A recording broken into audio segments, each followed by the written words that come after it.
গ্রামের মেঠো পথের শেষে পোড়ো জমিদার বাড়ি, আর তার দক্ষিণে একটা পরিত্যক্ত সান বাঁধানো পানা ভর্তি পুকুর। একসময় বেশ রমরমে ছিল নাকি। জমিদার বাড়ির দাদুর মুখে শুনেছে রিমঝিম।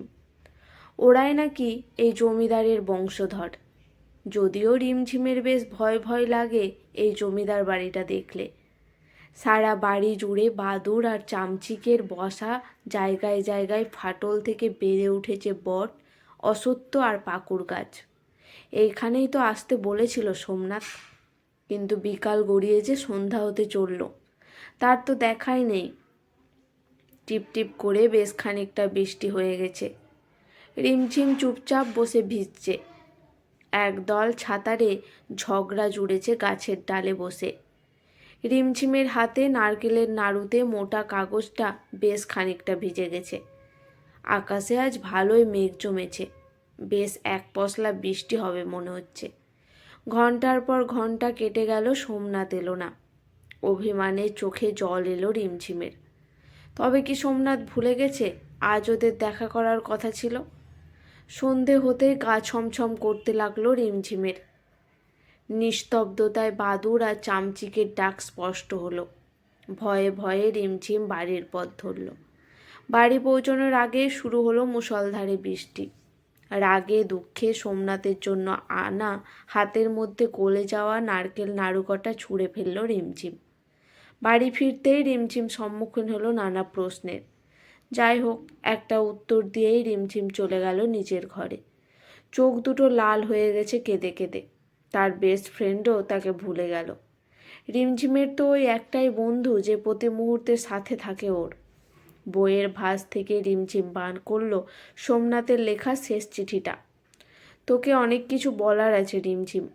এই কমাসে অনেক কিছু ঘটে গেছে আমার জীবনে। আজ থেকে 10 দিন পর রবিবার জমিদার বাড়িতে পুকুর পাড়ে চলে আসিস, দেখা হবে। সব বলবো তোকে। রিমঝিম গ্রামের স্কুলে ভর্তি হয়েছে ক্লাস 9-এ উঠে। এতদিন সে মামার বাড়িতে দিদার কাছে থাকতো। সেখানকার স্কুলেই পড়েছে। ছোটবেলায় রিমঝিমের মা মারা যাওয়ার পর সে মামার বাড়িতেই মানুষ। দিদা মারা যেতেই এ বাড়িতে রিমঝিমকে নিয়ে চলে আসে তার দাদু। রিমঝিমের বাবা বিদেশে থাকে। দেশে ফেরে না বহু বছর হলো। এখানে এসে প্রথম প্রথম মানিয়ে নিতে অসুবিধা হচ্ছিল রিমঝিমের। এ বাড়িতে রিমঝিমের 2 জেঠু তাদের ছেলে মেয়েদের নিয়ে থাকে। আর থাকে রিমঝিমের দাদু আর ঠাম্মা। গ্রামের স্কুলে গিয়ে ইংলিশ মিডিয়াম স্কুলে পড়া, শহুরে আদব কায়দায় বড় হওয়া রিমঝিমের বেশ অসুবিধা হয়েছিল। কোনো বন্ধুও হয়নি তার। উল্টো চুপচাপ একা বই পড়ার জন্য শুনতে হয়েছিল সে নাকি হিংসুটে অহংকারী। তাই তার কেউ রিমঝিমের সাথে বন্ধুত্ব করতেই চায়নি। উল্টে সহপাঠীরা আলোচনা করে গেছে রিমঝিমের বাবার বিদেশে বিয়ে করে নতুন সংসার পাতার গোপন খবর। খুব একা মনে হতো সব সময় রিমঝিমের। তাই বইকেই বন্ধু বানিয়ে নিয়েছিল সে। রিমঝিমের বেশ অবাক লাগতো সোমনাথকে দেখে। গ্রামের একটি গরিব ছেলে, পায়ে চটি, মাথায় চুল এলোমেলো, স্কুলের সাদা শার্টটায় বগলের কাছে তাপ্পি মারা। সবার সাথে ওর বন্ধুত্ব। ক্লাস টেস্টের পরীক্ষাগুলো দিয়ে রিমঝিম বুঝে গেল কতটা মেধাবী ছেলেটা। ওর খাতা থেকে একটা নাম্বার কাটতে শিক্ষকদের হিমশিম খেয়ে যেতে হয়। অথচ ছেলেটা সবসময় রিমঝিমের মতো বইও পড়ে না। ক্লাসের ছেলেরা মাঝে মাঝে বলে, এত ইংরেজি জানা মেয়েও সোমনাথের সাথে পেরে ওঠে না, দেখছিস আমাদের সোমনাথের কত বুদ্ধি। এরকম শুনলে খুব রেগে যায় রিমঝিম। সোমনাথ অবশ্য এসব নিয়ে ভাবে বলে মনে হয় না, নিজের মতো থাকে। রিমঝিম মাঝে মাঝে জানালার পাশ থেকে দেখে সোমনাথ ফুটবল নিয়ে দুপুর রোদে মাঠে নেমেছে খেলতে। আবার কখনো ছেলেদের আবদার রাখতে টিফিন পিরিয়ডে ব্যাগ থেকে বের করে ফেলে তার কাঠের বাঁশিটা যখন সুর তোলে সোমনাথ, নিস্তব্ধ হয়ে যায় গোটা স্কুল। মোহিত হয়ে যায় সবাই শুনে সেই সুর। রিমঝিম বইয়ের থেকে চোখ সরিয়ে অপলক দৃষ্টিতে তাকিয়ে থাকে সোমনাথের দিকে। সে সুরের মূর্ছনায় স্যার ম্যাডামরাও চলে আসেন ক্লাসরুমে। ওনারা বলেন, তোমার সুরে জাদু আছে সোমনাথ। রিমঝিমেরও সেটাই মনে হয়। রিমঝিম একটা বছর থেকে ভালো ফল করার বাড়িতে জেঠু দাদুরা বলেছে, এত ভালো স্কুলে পড়া মেয়ে ফার্স্ট কিন্তু হতেই হবে, না হলে আমাদের মান সম্মান থাকবে না।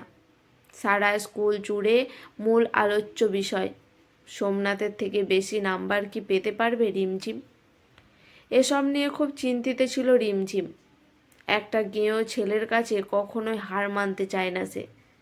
কিন্তু রেজাল্ট বেরোতেই দেখা গেল রিমঝিমের থেকে 12 নাম্বার বেশি পেয়ে প্রথম হয়েছে সোমনাথ, আর রিমঝিম দ্বিতীয়। এই নিয়ে বেশি খুশি বোধহয় হয়েছে ওদের ক্লাসের ছেলেমেয়েরা।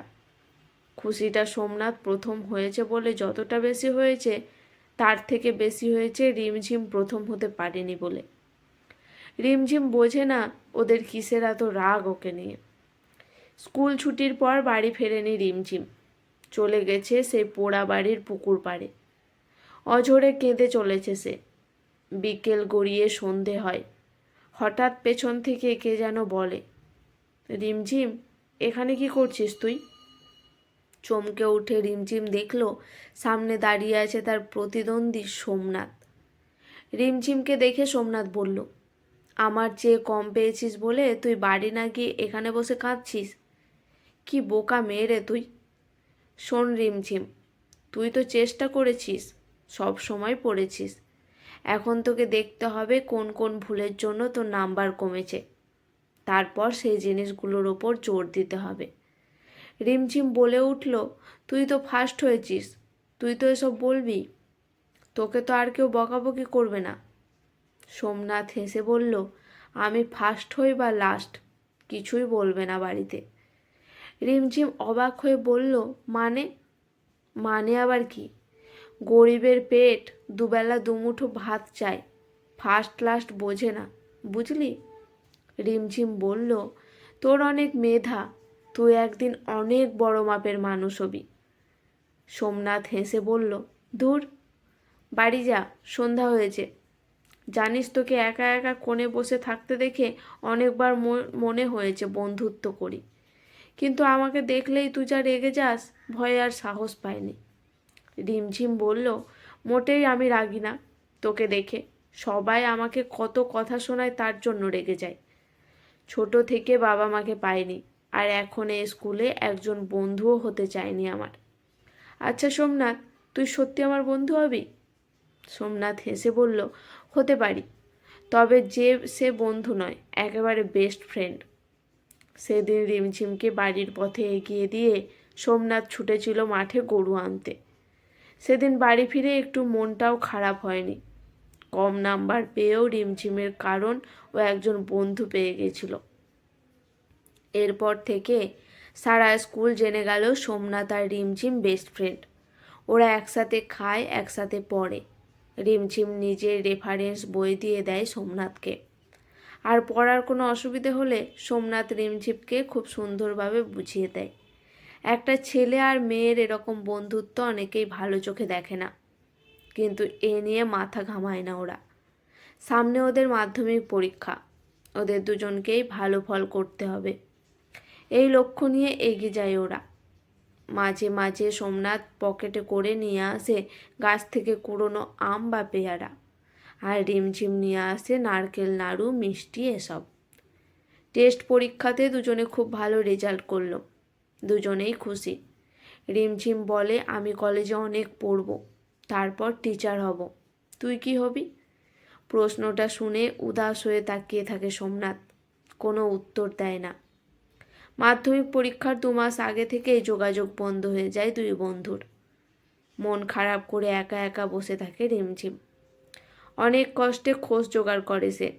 সোমনাথের বাবা ভীষণ অসুস্থ। সেই পরীক্ষা দিতে গিয়ে দেখা হলো রিমঝিমের সোমনাথের সাথে। রিমঝিম অভিমানী গলায় বলে উঠল, এরকম কথা ছিল না সোমনাথ, তুই তো বলেছিলি সপ্তাহে একবার দেখা করবি আমার সাথে। সোমনাথ মাথা নিচু করে নিল, কথা বলল না কোনো। সোমনাথকে দেখে ভীষণ চিন্তিত মনে হলো। পরীক্ষা দিয়ে বেরিয়ে দেখলো সোমনাথ আগেই বেরিয়ে গেছে। পরের দিন সোমনাথকে দেখে চমকে উঠল রিমঝিম। মাথা ন্যাড়া, হাতে কঞ্চির লাঠি, চোখ দুটো দেখে বোঝা গেল ঘুমায়নি সে বহুদিন। রিমঝিম জানতে পারল মারা গেছে সোমনাথের বাবা। মাও ভীষণ অসুস্থ। শুনে মনটা খারাপ হয়ে গেল রিমঝিমের। রিমঝিম রোজ বেরিয়ে জিজ্ঞেস করে জানতে পারে সোমনাথ বেরিয়ে গেছে। পরীক্ষার সময় শেষ হওয়ার আগেই রেজাল্ট বের হলো। স্কুলের মধ্যে সবচেয়ে ভালো ফল করেছে রিমঝিম, সোমনাথের থেকে 50 নম্বর বেশি। কিন্তু এতে একটুও খুশি হলো না রিমঝিম। সোমনাথের অসহায় মুখটার দিকে তাকিয়ে রইল শুধু।